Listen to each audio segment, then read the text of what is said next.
નમસ્કાર મિત્રો, ગુજરાતી વાર્તા સાંભળવા આવ્યા છો. ચાલો વાર્તાની શરૂઆત કરીએ. શરદકાળની સાંજ હતી. અમદાવાદની શાંતિભરી ગલીઓમાંથી ગુજરતી વખતે નીલમના દિલમાં જૂની યાદો ફરી જીવંત થઈ ઉઠી. તે વળી ગયેલી હતી 4 વર્ષ પહેલાંના વિધાનથી શરૂઆત થયેલા પ્રેમમાં, અને પછી એક અચાનક વિદાયમાં. વીર, એક સરળ અને સમજદાર છોકરો, જેને તે કોલેજના સમયથી જ જાણતી હતી. પ્રથમ મુલાકાત એક પુસ્તક મેળામાં થઈ હતી, જ્યાં બંનેએ એક જ પુસ્તક પર હાથ રાખ્યો હતો, પ્રેમચંદની રચનાઓ. એકવાર નજર મળતાં જ જેમના દિલના તાર જોડાઈ ગયા હતા. કહેતા કહેતા તેમની વચ્ચે પ્રેમનો ઉમળકો ઊંડો થતો ગયો. રાત્રે છત પર બેઠાં ગીતો ગાવા, ગાડીમાં સાથે મુસાફરી કરવી, એકબીજાના સપનાઓ સાથે શેર કરવા. એમના પ્રેમે નવા રંગો પામ્યા. પણ પછી એક ટેલિફોન કોલ, અને વીરની નોકરી માટે અમેરિકા રવાના. મારે જવું પડશે, વીર બોલ્યો હતો, પણ હું વચન આપું છું કે તું મારી રહેશે સદાય. અને આજે, 4 વર્ષ પછી, એ ફરી પાછો આવતો હતો. નેક્સ્ટ મોર્નિંગ, નીલમ એક જૂની ફાઇલ શોધતી વખતે ત્યાં એક નાનું લેટર મળ્યું, વીરનું લખેલું. તે આખું શરમાઈ ગઈ. તેનું દિલ ધબકવા લાગ્યું. પ્રિય નીલમ, જ્યારે તારા વગર અજાણ્યા દેશમાં પગ મૂક્યો, ત્યારે સમજાયું કે તું મારો શ્વાસ છે. અહીં બધું છે, પણ તું નથી. હું પાછો ફરવાનો છું, એક નવો સપનો ભર્યો લઈને. પણ તું રાહ જોઈશ ને. તારો વીર. એ પત્ર જૂનો હતો, પણ વીર ક્યાં હતો આજે? શું તે પાછો આવ્યો છે, કે એની યાદ માત્ર પત્રોમાં જ રહી ગઈ? એ દિવસ નીલમ બુક ફેર જવા નીકળી.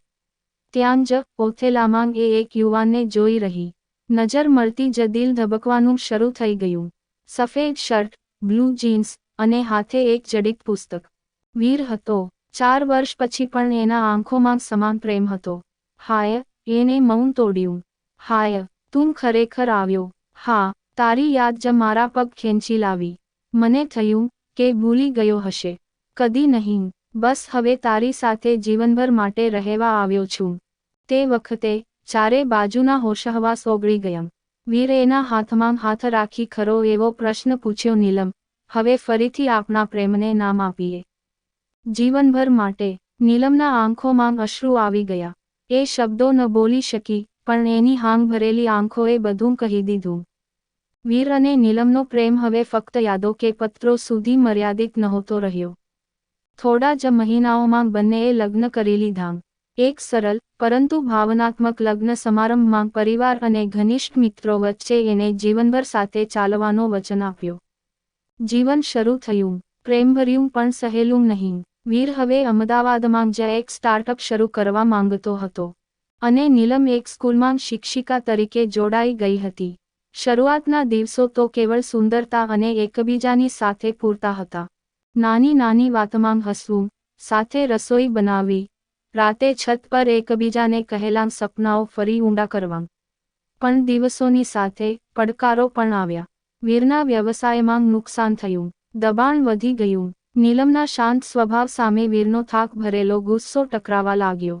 એક સાંજને વાત છે. નીલમ રસોડામાં ચા બનાવી રહી હતી. વીર બોલ્યો, ક્યારેક લાગે છે કે આપણે એકબીજાને સમજતા નથી હવે. નીલમ શાંત રહી. પછી આવી બેસી. હું તને સમજી શકું એ માટે મને તારા જેવી ઈમાનદારી જોઈતી છે, ગુસ્સો નહીં. વીરે નજર નમાવી. માફ કર, બહુ તણાવ છે. પણ એ તણાવમાં પણ તું છું ને તારી સાથે. એ શબ્દોએ ફરીથી એક નવો વિશ્વાસ જગાવ્યો. સમય પસાર થતો ગયો. સાથે રહીને બંનેએ શીખ્યું પ્રેમ એ ફક્ત રોમેન્ટિક પળો નહીં, પણ દરરોજનો સંઘર્ષ, સહાનુભૂતિ અને એકબીજાને સમજે તે છે. વીરનો સ્ટાર્ટઅપ એક દિન સફળ થયો. નીલમ હવે પોતાના નાનકડા સ્કૂલ માટે નવી પદ્ધતિઓ લઈને આવી.